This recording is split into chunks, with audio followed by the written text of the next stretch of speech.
The last thing Sergeant Mara Reyes did before the Varric jammed every comm channel on the station was brew a cup of instant coffee. It was the cheap kind. The kind that came in vacuum-sealed foil pouches stamped with an expiration date 6 months past, and it tasted like burned rubber and old grief, and she drank it standing at the viewport, looking out at a star field that no longer looked peaceful. The Varric ships were visible now. Not as lights. You couldn't see them as lights anymore. You could see them as absences, dark geometries that moved against the stars and swallowed them one by one the way a hand closes over a flame. 3 of them. The smallest was roughly the size of a city block. The largest blotted out a quarter of the visible hemisphere. Reyes drank her coffee. Behind her, the station hummed. 14 people left on relay post Callisto 7. When the evacuation order came down 4 days ago, 61 of the original crew had made it onto the last shuttle.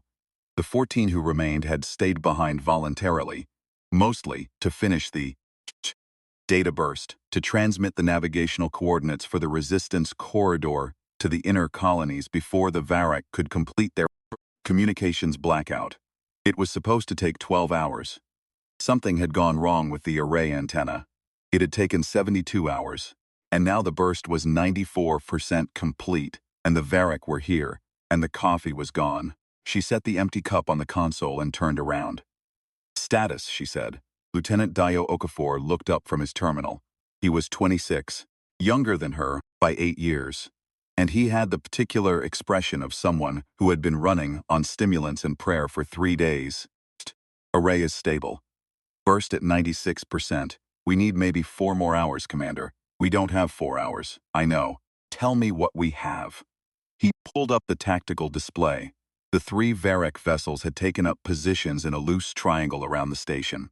Not an attack formation, not yet. Observation. The Varric liked to watch before they moved. They had studied every engagement with human forces for the past 11 years, and they had learned from each one, and what they had learned, primarily, was patience. "They're broadcasting again," said Specialist Yemi Adeyemi from the signal station. She was the youngest person on the station, 19. Barely out of training, and her voice was professionally flat in a way that cost her something to maintain. "The recordings, same as before."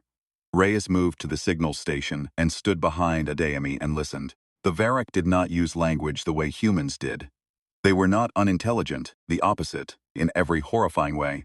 What they did, when they wanted to communicate with a human population, was broadcast the recordings they had taken from human ships they had boarded. The voices of the dead.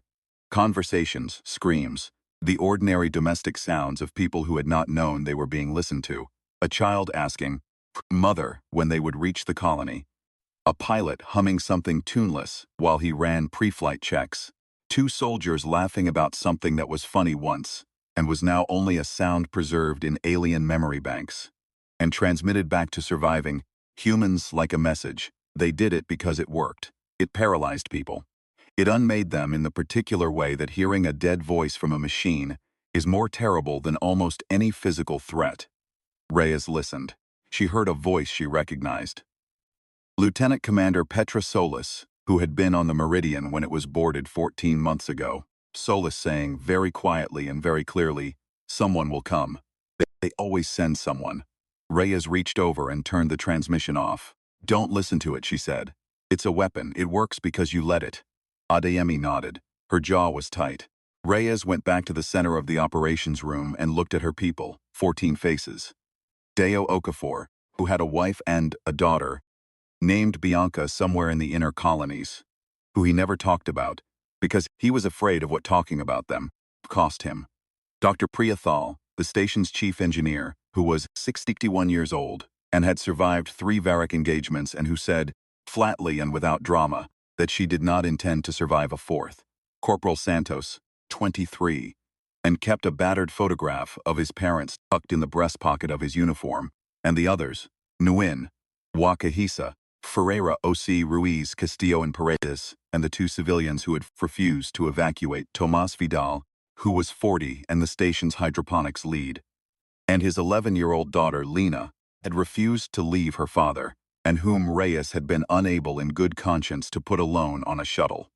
11-year-old Lena Vidal, who was sitting in a corner of the operations room, doing something with a length of wire and not looking scared, because she had her father's particular stubbornness, and because she had not yet entirely understood what the dark shapes outside the viewport meant.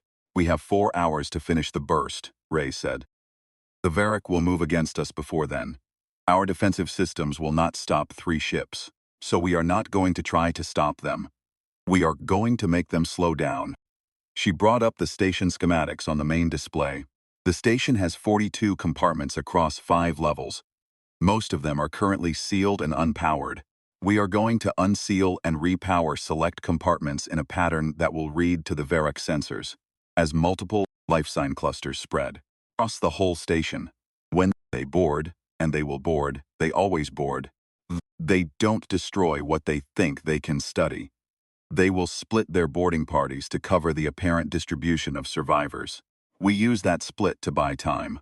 It'll take them maybe 40 minutes to realize it's a decoy pattern, Dio said. 40 minutes is 40 minutes. She looked at him steadily. "Get me Dr. Thal." Priya Thal came over from the engineering console without being called twice. She was a small woman with short gray hair and reading glasses she no longer needed for reading. She wore them perched on top of her head as a kind. She had the calm of someone who had long ago made a private accounting with risk and had reached a satisfying conclusion. "The thermal decoys," Reyes said. "Can we run them from the central power hub without giving away the distribution pattern?" "Yes. It'll pull from the array's secondary power draw, so we'll slow the burst by maybe 6%. Do it. And the array antenna itself, if they target it directly. If they target the antenna directly, we'll cross that when we come to it. For now, they'll prioritize living targets." Thal nodded and went back to work. Reyes checked the tactical display again. The Varric ships had not moved. They were still watching. She pulled up the comm log from the last 4 days, the evacuation orders, the status reports, the burst progress updates, and she found what she was looking for buried in the 3rd day of transmissions. Message from Callisto 7's secondary relay, 17 hours old. Senior Technician Rael Ferreira, Reyes's former second-in-command and current. She had not found a word for it, so she did not use one, had not evacuated with the others. He had not stayed at the station either. He had taken one of the 2 remaining short-range utility shuttles 2 days ago without authorization, and his last logged message was a set of coordinates and 6 words. "I'll pull them to the belt." He meant the asteroid belt, 17,000 kilometers spinward. He meant he would use the shuttle's active transponder to appear as a larger vessel to the Varric sensors, draw at least one of the 3 ships away from the station, buy time. It was not a suicide mission in the way that phrase is usually meant. Ferreira was an excellent pilot, and the belt had 1,000 places to lose a small craft among rock and metal. But it was a long odds play, and he had made it without asking. Her, which she had not forgiven him for, and which she had also understood completely. She had not told the crew about his message. She told them now. There was a silence when she finished. Santos said, "He's still out there?" "As of 17 hours ago. Has he?" Deo stopped himself. "Never mind. The point," Reyes said, "is that we may already have 1 ship drawn off. If Ferreira was successful, we are looking at 2 boarding parties instead of 3. Adjust your estimates accordingly." She looked around the room. "Any other questions?" No one spoke. "Good. Thal, run the decoys. Okafor, I want the burst to 98% before they breach the outer hull. Adeyemi, keep the transmission off. Everyone else, personal weapons, sealed suits, and do what you came here to do." She did not add anything to that. She did not know what she would have added. She went back to the viewport and looked out at the Varric ships and waited. They breached the outer hull 47 minutes later. The sound of it came through the station's superstructure as a low, sustained vibration, not a crash, not an explosion, but a careful, deliberate taking apart, the sound of something very large and very patient opening a can. Reyes was in the main corridor when it started, Dio beside her, both of them in sealed suits with the helmet displays, showing the sensor map of the station, and the positions of the 14 crew members, distributed across 3 levels according to the decoy plan. 2 breach points, Dio said, reading his display. Level 1, Section 7, and Level 3, main docking approach. 2 ships, Reyes said. Ferreira pulled one off. She did not let herself think about what that had cost him. Burst status, 97.3%. Keep moving. The decoy pattern was working. She could see the Varric biosignature clusters on the sensor map, moving toward the false life sign concentrations on levels 2 and 4, away from the core where the array control room was, where Priathal and Adeyemi and Vidal were maintaining the burst. Reyes moved in the opposite direction, toward the breach on level 1, Sansos and 3 others behind her. She had seen Varric boarding parties before. Most humans who survived the experience described the Varric themselves as the wrong size. And they were, if you were used to human proportions, 6-limbed, bilaterally asymmetric, with a trunk that in some lights suggested a torso, and in most lights suggested nothing familiar at all. They moved in groups of 12, always 12, and they communicated in tight-frequency sound patterns that the human ear registered as a subsonic pressure in the chest, and they carried instruments rather than weapons. They were not here to kill, not primarily. They were here to study, collect, to bring back, which was, Reyes had decided long ago, significantly worse. She came around the corner of Corridor 7 Echo and found 3 of them. They were standing at a sealed door, working at the lock with instruments that generated a soft blue light. They had not heard her. The suit's sound dampening was very good. She stood still for a moment and looked at them, and she felt the specific thing she always felt in these moments. It was not fear exactly, but a kind of cold clarity, as if her mind had jettisoned everything that was not immediately useful. She fired the suit's emergency seal burst, a localized EMP that disrupted the instruments without affecting the structural integrity of the hull, and the 3 Varric turned.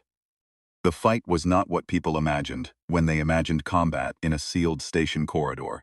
It was close and ugly, and it lasted about 90 seconds, and at the end of it, Reyes had a cracked helmet display, and Santos had a gash across his forearm that his suit had sealed around, but which would need attention, and the 3 Varric were neutralized. Not dead, she didn't think. They were hard to kill.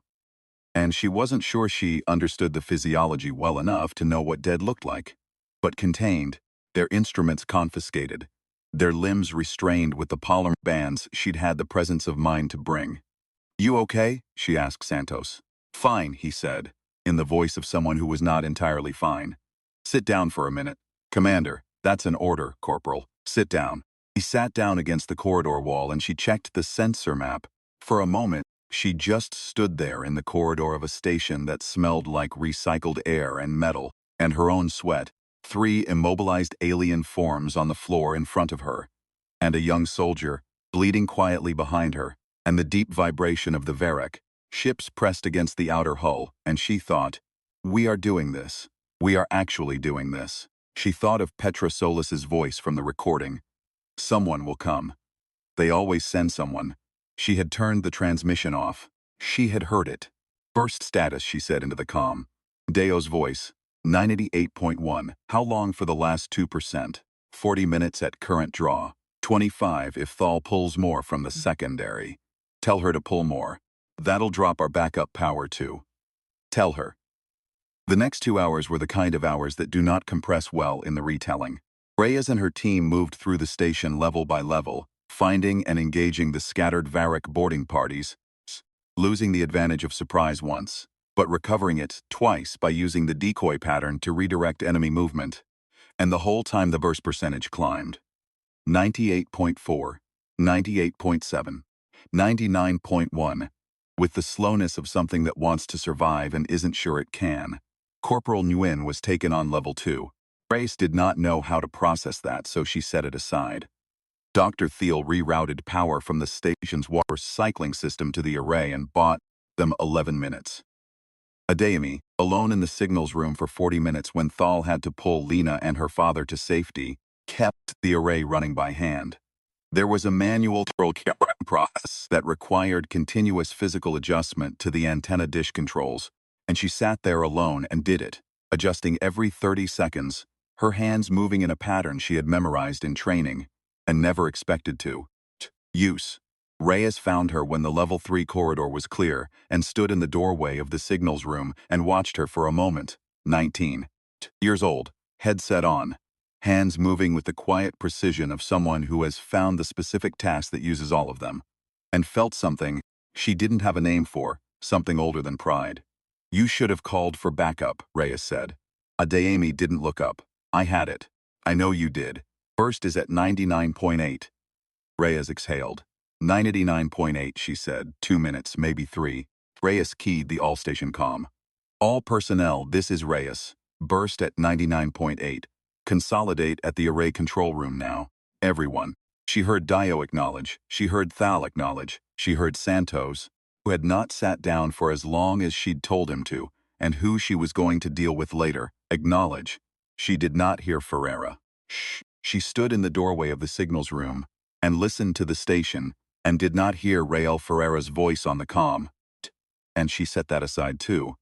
In the place where she was setting everything that she could not afford to carry right now. The last 0.2% took 4 minutes and 11 seconds. Reyes knew this because she counted. When the burst completed, the array control room's main display turned green, a simple, enormous green indicator that no one had thought to make dramatic because no one had imagined a scenario in which its appearance would be dramatic, and Deo made a sound that was not quite a word, and Priya Thal said, flatly, "There it is," and Tomas Vidal put his arms around his daughter, who had been holding herself together with remarkable composure for 3 days, finally cried. Reyes watched the green indicator for 3 seconds.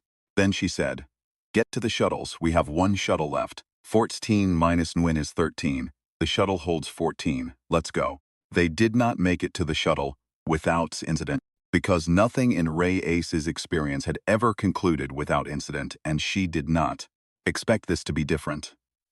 The Varric boarding party from Level 1 had regrouped. She had underestimated their capacity to reorganize after disruption, which she filed away as a lesson for a future she was not yet certain she would have, and they were blocking the primary corridor to the docking bay.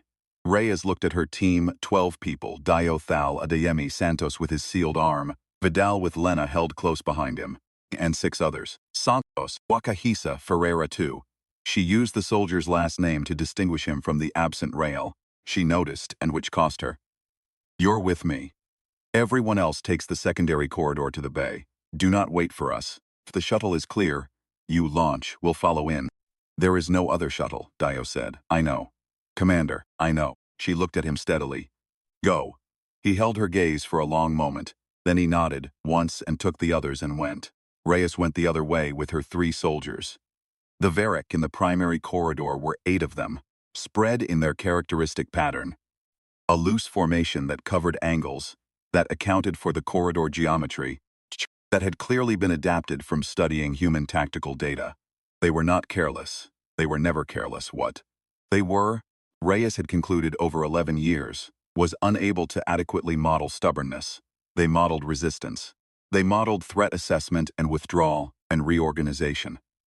What they could not quite seem to build into their calculations was the human capacity to do something that made no tactical sense simply because it needed doing. She took the corridor at a run, suit thruster at maximum, EMP device already cycling. And what she did in the next 60 seconds was not tactically clean or particularly elegant, and it cost her a cracked suit seal on the left arm that the backup layer held, but which she would feel later. And it cost Santos what turned out to be a second injury he did not mention until they were already at the docking bay. But they cleared the corridor. They got to the shuttle. The others were there. The shuttle was clear. Dio was at the controls, running pre-flight with the expression of someone reciting a prayer they have said so many times it has become structural. "Where's Nguyen?" Santos said, and nobody answered. "Get in," Reyes said. She did not look back at the station as they detached. She almost did. She didn't. She thought of the green indicator light of the burst completing, of 13,000 data packets now traveling at the speed of light toward inner colony receivers that would decode them and read the navigational coordinates of the resistance corridor and use them. In what way and in what form, she did not know, but use them. And she thought, it is enough. It has to be enough. The shuttle cleared the docking bay, and the station's shadow fell away, and the starfield opened up. And then the long-range scanner chimed. Dio looked at it. He looked at it for 3 seconds without saying anything. "What?" Reyes said. "Shuttle transponder," he said. "Short range. Coming from the belt."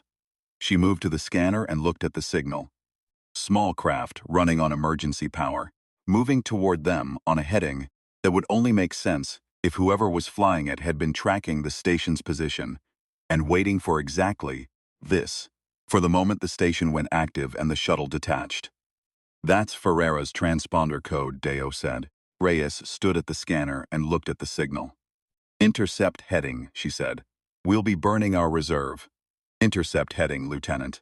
"Yes, Commander."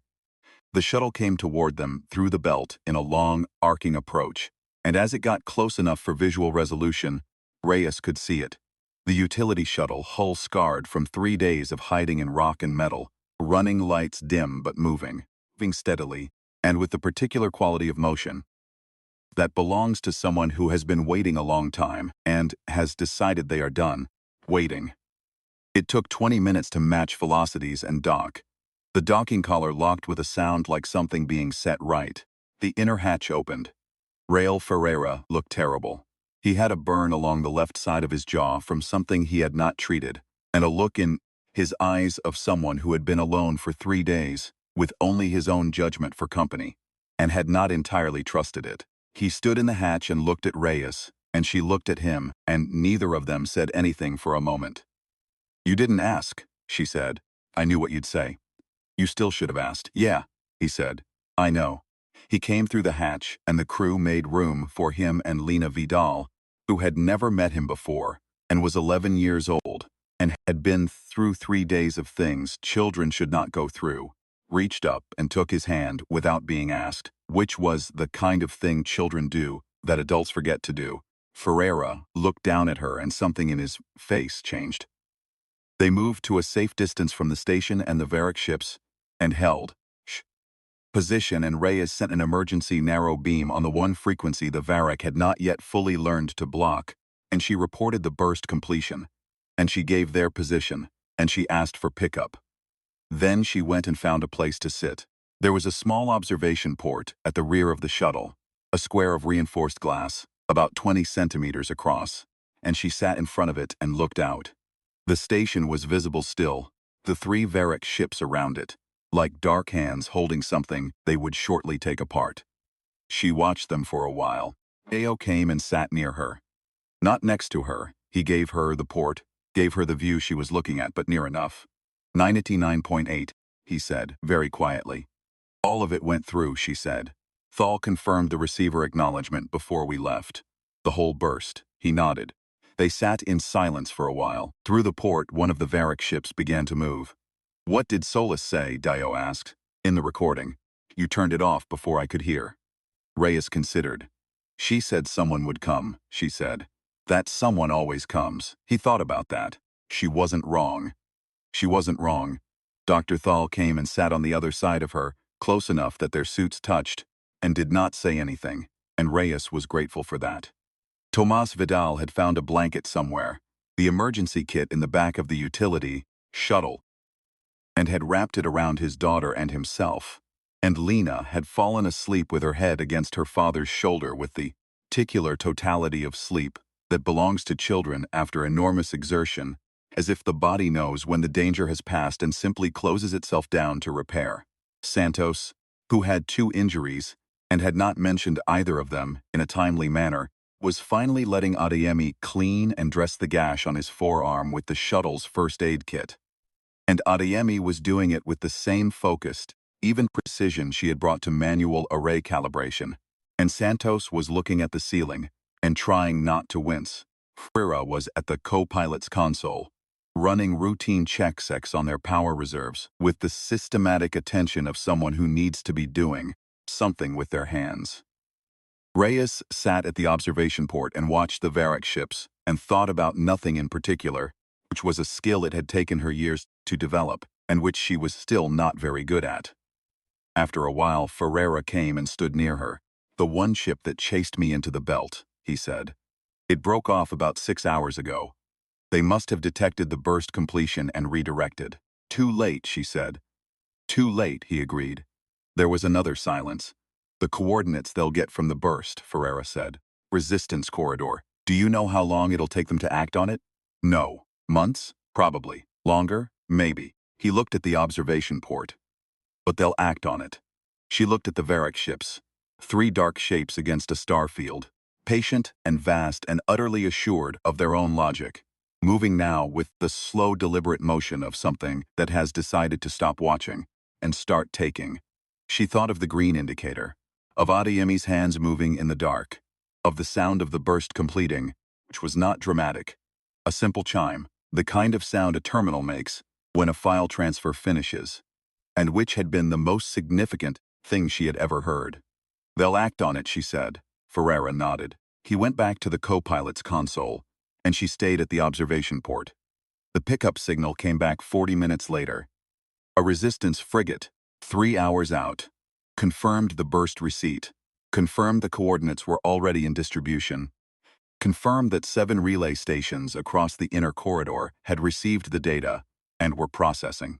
Dio read the message and turned around and said quietly, to the shuttle at large, 7 stations confirmed receipt, and there was a kind of collective exhalation, not celebration, not yet, maybe never. Just the sound of people who have been holding something very heavy for a very long time slowly setting it down. Lena woke up at the sound of it and looked around and said, to no one in particular, are we going now?